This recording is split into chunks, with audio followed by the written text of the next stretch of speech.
오늘의 말씀은 빌립보서 1장 7절에서 8절까지의 말씀입니다. 내가 너희 무리를 위하여 이와 같이 생각하는 것이 마땅하니 이는 너희가 내 마음에 있음이요 나의 매임과 복음을 변명함과 확정함에 너희가 다 나와 함께 은혜에 참여한 자가 됨이라. 내가 예수 그리스도의 심장으로 너희 무리를 얼마나 사모하는지 하나님이 내 증인이시니라. 묵상 있는 저녁 19번째 시간, 오늘의 제목은 선교 외간이 입니다. 해마다 여름이나 겨울이 되면 선교팀이 꾸려집니다. 각각의 선교지를 정하고 3박 4일 또는 길게는 일주일 정도의 선교 여행을 떠납니다. 이 선교 여행을 준비하기 위해서 몇 달 전부터 모여서 공연을 준비하고 물품을 준비하고 기도와 말씀으로 영적으로 무장하는 일들을 감당합니다. 그런데 우리가 이렇게 선교를 가기 전에 선교에 대한 정의가 먼저 필요합니다. 왜냐하면 우리나라가 처한 현실 때문인지 대부분의 선교지 또 선교 여행이라고 할 때 선교지가 정해지는 것이 동남아나 또는 우리보다 못 사는 후진국들로 정해지는 경우가 대부분이기 때문입니다. 그러다 보니 선교 자체가 잘 사는 선진국에서 무언가를 제공해 주기 위해 떠나는 후진국으로 가는 여행, 즉 가난한 이들에게 선물을 나눠주러 간다든지 또 미개한 아이들에게 공부를 가르쳐주러 간다든지 또는 그들이 접하지 못한 문물을 전해주러 가는 문화사절단 같은 역할들을 감당하고 있기 때문입니다. 이런 것으로 우리의 선교 일정을 일반화시킬 때가 많습니다. 그러나 선교라고 하는 것은 결코 잘 사는 나라가 못 사는 나라로 가는 것이 결코 아닙니다. 또한 그들이 필요한 것들 미리 예고하지 않고 미리 요청하지도 않았는데 우리가 먼저 자발적으로 돕는 것 또한 선교가 아닙니다.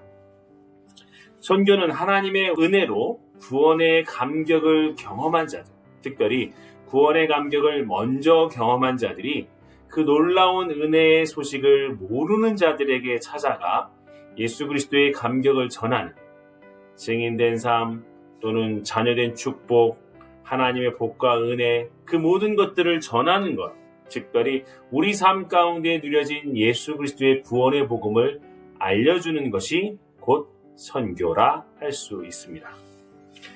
단기 선교팀이 또 특별히 선교라는 부분에서 준비하고 기억해야 될 것은 이 모든 것들이 결국은 예수 그리스도의 복음을 증거하는 일이지 우리가 가진 것을 나눠주기 위해서 또 우리가 가진 것을 전하기 위해서 우리의 문물이나 지식이나 우리의 물질을 전하기 위해서 가는 것이 결코 아니라는 사실을 기억해야 할 것입니다.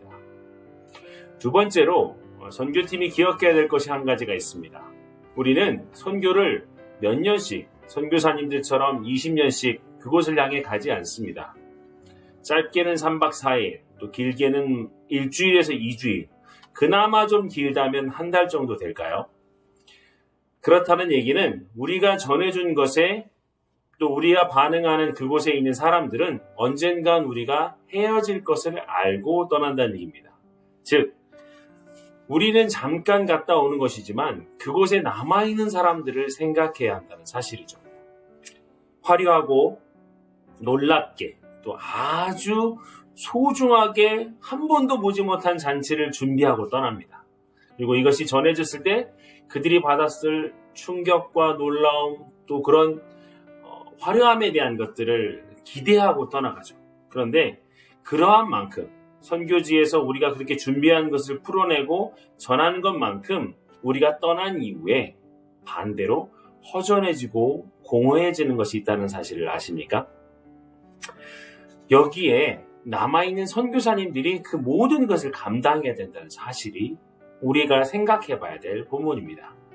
그렇기 때문에 우리가 단 일주일이라도 우리의 선교 여행을 떠날 때 그 선교지의 핵심은 우리의 사역을 감당하는 것이 아니라 현지 선교사님들이 더 활성적으로 더 역동적으로 선교할 수 있도록 그들의 필요를 채워주고 그분들의 요청을 독려해주고 또 그분들이 하고자 하시는 일을 우리가 열심히 섬겨드림으로 잘 감당하고 오는 것이 선교여야 한다는 것이죠. 마치 선교가 우리가 준비한 공연을 완벽하게 정말 화려하게 마무리되어야만 선교가 마무리가 되는 것이 아니라 우리가 준비한 물품들, 우리가 준비한 재료들 이런 걸 다 소진하고 와야만 확실한 또 은혜가 깊었던 선교가 되는 것이 아니라 분명히 중요한 것은 우리가 갔었다면 돌아올 때 우리가 떠난 그 자리에도 예수 그리스도의 향기가 남아있어야 하는 것 아닐까요? 그러한 향기를 남기 위해선 주님이 우리에게 보여주셨던 선교의 모습 무엇이었나요? 사랑하고 섬기는 것이었습니다. 예수님을 드러나기 위해서 사역하셨던 것이 아니라 오직 하나님의 이름만을 위하여서 또 하나님의 그 사랑만을 전하기 위해서 예수님이 이 땅에 제일 먼저 주셨던 최초의 선교사이셨던 것처럼 우리 또한 선교를 갈 때 그렇게 선교의 마음가짐과 선교의 자세로 임해야 한다는 것이죠. 생각해 보십시오. 예수 그리스도를 알지 못하는 곳, 그곳이 바로 선교지입니다. 또 예수 그리스도의 심장이 있는 자마다 선교사가 될 수 있는 것입니다. 중국 명성교회가 기억하고 우리가 꿈꾸는 다음 세대를 위한 것도 마찬가지죠. 저 멀리 떠나는 선교지뿐만 아니라 우리 주변에 예수 그리스도를 알지 못하는 영혼들이 있다면 그들이 바로 선교지입니다. 그리고 그들을 향해 마음을 품고 기도하고 있다면 우리가 바로 선교사가 되는 것입니다. 사랑하는 여러분, 오늘 저녁 함께 이 묵상의 시간을 함께 기도하면서 보냈으면 합니다. 첫 번째, 나는 누구에게 전할 마음이 있는지, 예수 그리스도의 복음을 전할 마음이 있는지 한번 돌아보시기 바랍니다. 또한 내 마음에 예수 그리스도의 심장이 두근두근 될 정도로 그 영혼이 혹시 내 주변에 있는지 또는 어떤 마음을 그들에게 갖고 있는지 생각해 보시기 바랍니다.